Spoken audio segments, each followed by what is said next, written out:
ત્યારે ગરુડ પુરાણની આ વાત જે છે એને સમજવાની છે. તો પાપ દ્વારા કમાયેલું ધન એ જે છે એ નાશ પામે છે. તો હવે પાપી કોણ છે?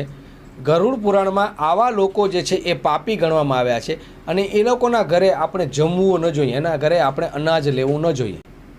પહેલી વસ્તુ, વ્યાજખોર વ્યક્તિ. અને અત્યારે હું વ્યાજની જ્યારે વાત આવી છે ત્યારે હું ઇસ્લામને યાદ કરીશ, હું કુરાને શરીફને યાદ કરીશ. કારણ કે મુસ્લિમ ધર્મમાં વ્યાજ ઉપર જે છે એને હરામ કહેવામાં આવ્યું છે.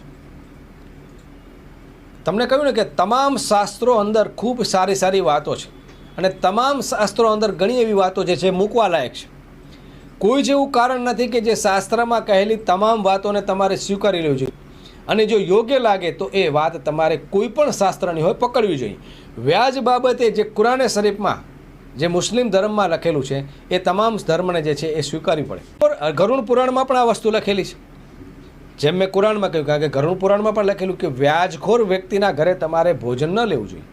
એટલે તમે જોયું કે સત્ય જે છે એ હંમેશા કોઈ પણ ધર્મમાં જે છે એટલું જ ઉજાગર થશે અને અસત્ય જે છે એ તમામ ધર્મમાં જે છે એનો તમારે જે છે નિષેધ છે.